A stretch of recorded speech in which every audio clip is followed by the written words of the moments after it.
Yeah, one of the problems with this car, this crossfire injection engine, that seems to be a pretty troublesome area is people talk about it'll start fine and run for about 10 minutes till it gets hot, then it'll shut off, cool down and start it back up, and it'll run fine for another 10 minutes, shut down, then cool off, start it back up, on and on.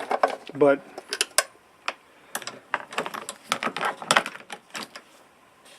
if one of the problems it causes that if you go down inside of your distributor, inside the distributor there's an ignition control module, and if you've checked that and you check this coil, the coil is another problem right here that gets hot and then causes the car to shut off. But mostly that ignition control module down inside the distributor, it has to have a lot of heat sink on the bottom of it. I think otherwise it gets really hot. But anyway, if you've checked all of that and that's all okay and everything's fine there, the other thing that causes problems is this car, even though the factory service manual says it'll run on 9 psi, that is really this car's not going to run very well on 9 psi. It's going to have to be 10 psi or above, and the only way really you'll have to check the fuel pressure on this car. The only way to really check the fuel pressure on this crossfire injection engine is to put a fuel gauge between the crossover tube between the two throttle bodies. Yeah, I didn't want to take all of this off to show it. I've done it before, but the crossover tube is right there below this vent hose right there. It's right here. You'll have to either manufacture your own pressure gauge or figure some way to, take the pressure. But the problem on these cars is this rear throttle body right here, the number 1 injector, this has a pressure regulator in it. This front one, injector number 2, has a pressure compensator.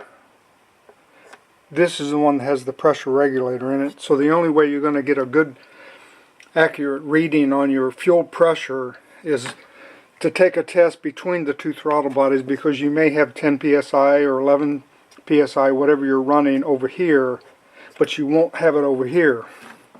And this particular throttle body is also where the fuel return line comes out of. It doesn't come off of this throttle body, it comes off of the rear throttle body, injector number 1.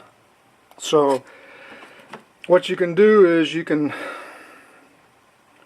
according to the factory service manual, you can take your pressure, you can take your fuel pressure reading and see what you're getting, and then you can turn the ignition off, disconnect both injectors. Just pull the connector off, disconnect both fuel injectors. Then what you can do is you should, on your fuel return line, you can take a pair of you can see your fuel lines. You should have flexible hose down below the AC unit right here. You should see 2 flexible hoses that come off your hard lines. And what you can do is you can take I'd take a pair of needle nose vice grip pliers and you can pinch the fuel return line. After you pinch off your fuel return line, you can go inside the car and you can apply 12 volts to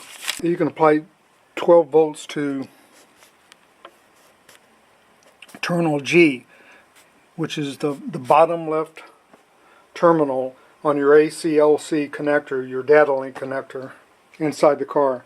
And then you also need to note the pressure at that point. If your pressure, by restricting that line, if your pressure is above 13 psi, then you need to check for some sort of a blockage inside of your fuel return line.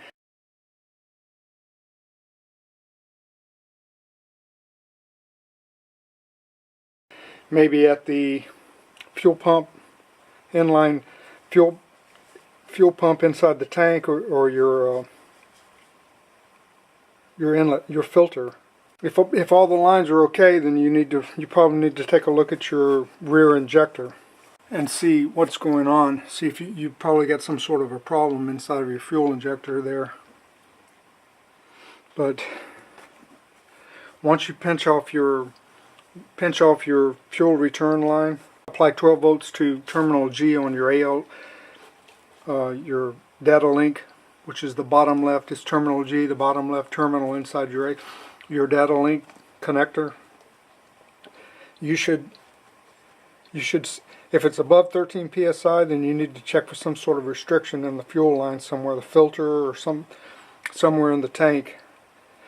If it's less than 9 psi, you have a faulty fuel pump, or some sort of a, maybe the wrong fuel pump, or you've got some sort of a problem that you need to start working on. That's going to be inside your fuel system somewhere.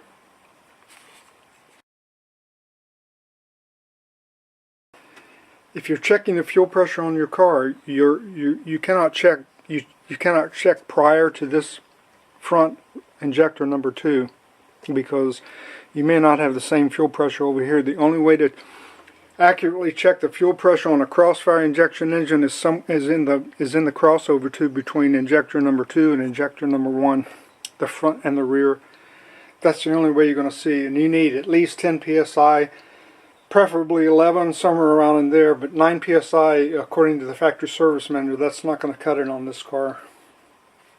It's just not enough. Yeah, I forgot to mention, when you're looking for your return fuel line, the return fuel line is the fuel line that comes off injector number 1, which is the rear fuel injector, the one over on the driver's side. That line is your return fuel line that runs excess fuel back to the fuel tank. So that's the one you would need to pinch off. If that's restricted, it's going to cause the pressure to build up too high.